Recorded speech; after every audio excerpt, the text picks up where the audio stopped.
For every person that likes Dragon Ball Super, there seems to be another that absolutely despises it. And while modern Dragon Ball certainly has its problems, the butchering it gets from the fandom is often marred by rose-tinted glasses. One of the most common and widespread criticisms of Super is that they've totally ruined Goku. That Goku is dead now, and Super has amplified all of his worst aspects while discarding most of the good. But in reality, Goku on a fundamental level is basically the same as he's always been. He's always been a bit of a dunce, and he's never really been the stoic, mysterious master that some people want him so badly to be. So let's take a look back at Goku's evolution over the series to see how much he's really changed, and if Super really ruined him, or if you just don't understand Goku. Tries to hurt my friends! He's gonna pay!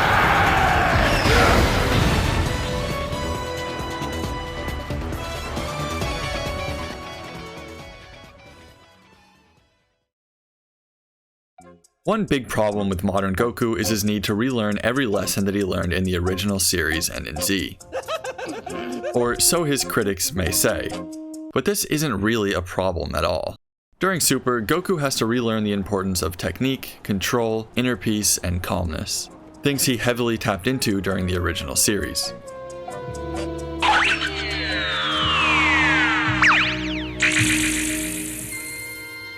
But flash forward to Z, and Goku's Saiyan roots become the focus. His progression adjusts towards rage and power.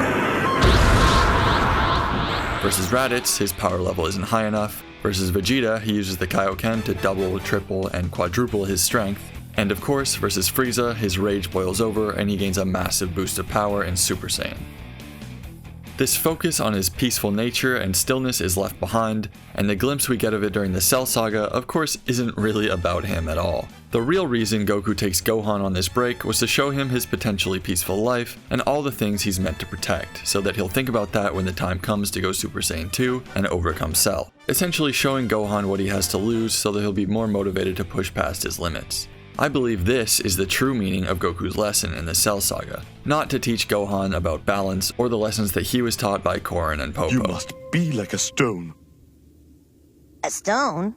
Calm and still, so the rain and wind cannot move you. Though he does tap into Super Saiyan Grade 4, a form focused on control. I'll get to that in a second. For now, jumping to the Buu Saga, we see again his return to raw strength and rage with Super Saiyan 3. A form with absolutely no balance, focused around pure power output, the antithesis of Grade 4.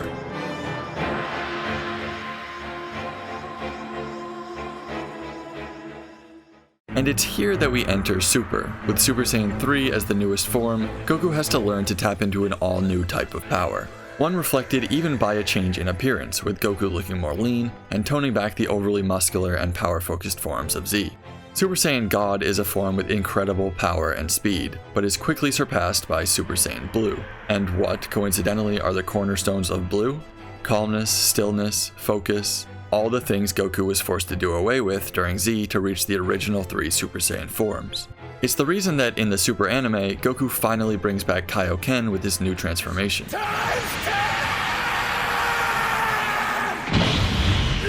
He couldn't do it in Z because his most powerful forms involved this entropic sense of rage, with power spewing out left and right. But now, with a form based around calming focus, he can bring back his technique that requires the most control. Super Saiyan Blue is all about power through extreme control. Combining that with the calming focus of the Kaioken, and now there's no telling how high I can go! Similarly, in the manga, Blue retains this same concept and is taken to another level with perfected Super Saiyan Blue, focused on complete order and entirely mastering your energy flow. Similar once again to Grade 4 and the exact opposite of Super Saiyan 3. So why, if he's done it once with Grade 4, was it so difficult for him in Blue? It's because, as I said earlier, he's tapping into an all-new type of power, God Ki. An incredibly dense and heavily concentrated form of ki that he's never had to deal with before. Imagine trying to roll a large but otherwise normal rock slowly up a hill, and just when you think you've gotten the hang of it, someone swaps out your rock for tungsten. It's going to be a whole new ballgame, and you'll very likely need some time to come up with a new strategy. And the next step is Ultra Instinct, with Goku coming full circle back to what he learned in the original Dragon Ball series about finding complete stillness and allowing the body to move on its own.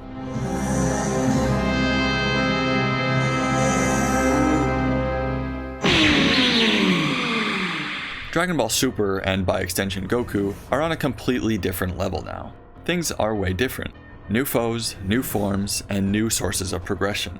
It would only make sense if Goku had to relearn some of these old lessons that he's not only not tapped into, but has had to actively dismiss over nearly the entirety of Z.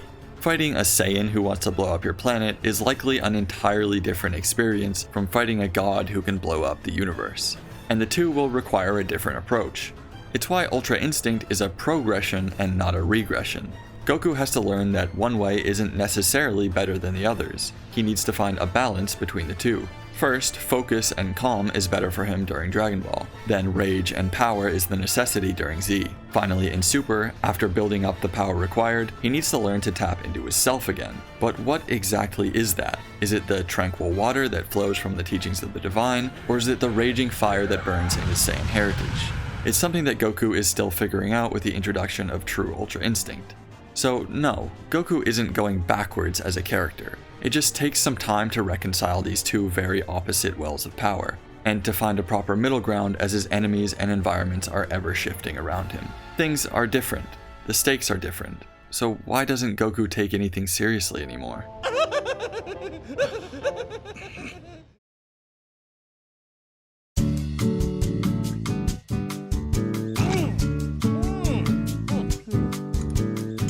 Hopefully we can all agree that Goku has always been a bit of an idiot. I mean, he grew up in the middle of the woods and never went to school. Of course he's not the spikiest Saiyan in the pods, if you catch my drift.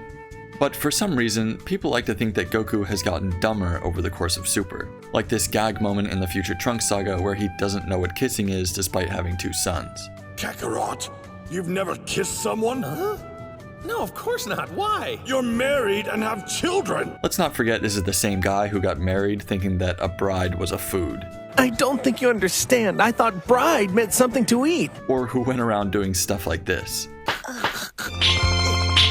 Oh, so you are a girl. And while we're in the Goku Black arc, another common criticism of Super Goku is when he forgot the seal for the evil containment jar. You know how forgetful Goku is. Why didn't you make sure he brought it? It can't be everyone's mom, okay? Lest we forget the end of Z, where Goku went off with Oob to train with him in his village, and said goodbye to his wife like he'd be gone for a long time. I don't know how many years this is gonna take, but I promise I'll visit you guys. Thank you for understanding. But we don't understand! You're leaving for good? Well, sort of. I guess he just forgot that he can instantly teleport throughout the universe or can move faster than light. Or when he decided to just not take his heart medicine and almost died. Or decided not to be revived after the Cell Saga because he for some reason thought if he wasn't around, the Earth would be safer. Totally forgetting the many, many times that villains who had no business with Goku killed his friends because he wasn't there to help, due to things like being dead. This is all to say that Goku has never really been a master intellectual. You must be like a stone. Oh, that's easy. How's this? I look just like one, right? He certainly isn't getting into Saiyan Mensa, and he isn't any more stupid in Super than he has ever been. But with that said, it's part of why we all love Goku. His carefree and innocent nature is what makes him a hero for us when he wasn't even intended to be one. The first few fights we see him in, with people who intend to rob or kill him, he's more focused on what he'll get to eat next than the actual fight at hand. But then we come to things like King Piccolo, after the shock of his friend Krillin's death, or the fights in Z. Many of the arcs start with Goku being carefree or a bit airheaded. Take the start of the Android Saga, where instead of instantly teleporting to Earth to deal with Frieza's return, he lets Trunks, a stranger he sensed from across the universe, handle it for him. And when he arrives, acts like everything's normal. Juxtapose this with the attitude he has later in this saga, before he and Gohan enter the time chamber. Here, he is very serious, and that carefree attitude is mostly gone. Another example of these two sides to Goku are in the Buu saga, where he slowly makes his way down Babidi's ship, not taking the Supreme Kai's worries seriously, or doesn't go all out against Fat Buu so that he can push the next generation to defend themselves. Obviously, both of these things backfire, and later he's forced to get serious again when faced with a desperate situation against Super and Kid Buu. What these moments show us is that Goku, at his most base level, isn't all that serious of a guy. As we know, he's pretty carefree, but serious situations require serious responses. If Goku can get away with being goofy and airheaded, he will be. But if the situation calls for him to be serious and focused, he'll do that as well. I mean, who do you think contributes the most to the fooling around that Vegito does? Vegeta? I don't think so. But in Super, we can see this trend as well in the Goku Black arc again. When he's first confronted with Black, of course he'll want to drag out a fight with him. Yes, he was a villain terrorizing the future, but how many chances would Goku get to fight himself? But you get my point. Goku wants to spar with himself. It's like his ultimate dream. An opponent just as interested in getting stronger as he is, because, well, it is him. And the fight was kind of a cinch for him. I mean, he only had to use his basic Super Saiyan forms. So he took it easy and enjoyed the fight, and tried to learn about his opponent in the process. Jump forward to the future timeline, and Goku realizes how serious this threat actually is. And after he's taunted about the death of his wife and son at the hands of Black, we get one of Goku's coolest serious moments in the whole show. And now it's time to pay!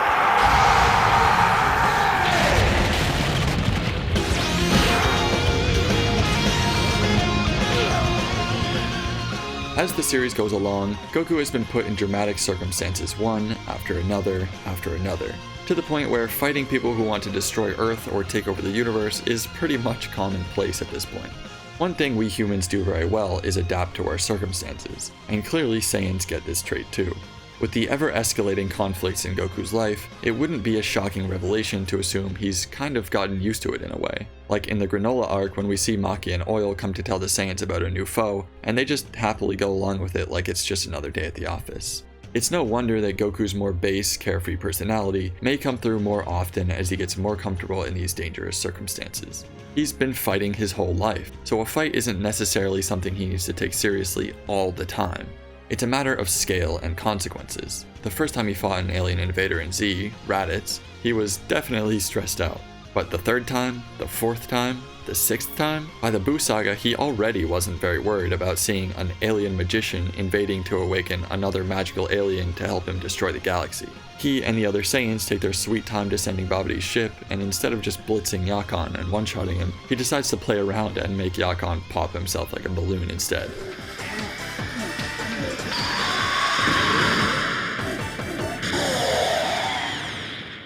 Think of yourself, if there's anything you've done a million times that was originally stressful, but eventually became no big deal. Traveling, public speaking, playing sports in front of a crowd, or God forbid, posting a Dragon Ball power scaling video to YouTube. Again, this just goes to show that, yes, Goku is often carefree and unserious, but that's who he really is. Him getting serious or stoic is only a response to outside influences forcing that upon him. And with Super bringing so many new and unforeseen experiences to the table, it makes sense that it's taking Goku some time to adapt. Of course he didn't foresee that wanting a tournament of strong people would turn into a desperate battle to keep your universe from being erased. But despite these consequences for Goku's carelessness, it's still a good thing, and always has been.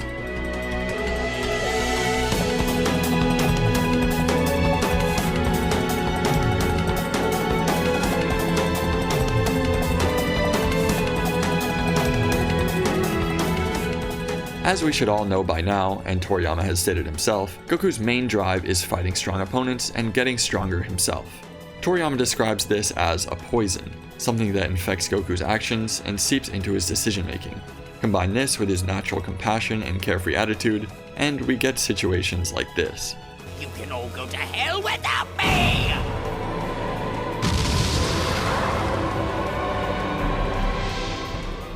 Goku's habit of allowing opponents to live, or even setting them back to full strength as we see with Cell and Moro, is one of the things he's most well known for. And while compassion is an amazing trait for a hero to have, the extent of it can, and it does, cause problems down the road. But along with these problems, we almost always see equal or greater benefits. Even sparing the worst of the worst, like the original Vegeta or Frieza, can turn around to have unforeseen boons like the protection of your entire universe's existence. This is the main focus of the last arc during the Moro saga, where Goku finally actively realizes what his compassion has done for the universe as his former foes help him to overcome this new ultimate opponent. In the form of Piccolo, the androids, Vegeta's spirit fission, Buu's transformation into the Daikaio, and even Oob's energy contribution to help push Goku over the finish line. These arguments that state that Goku learned his lesson when trying to help Frieza and stopped sparing lives for the remainder of Z and should have continued into Super are totally misunderstanding the fundamental concept of Goku's character. and the entire focus of his character growth during the Moro saga.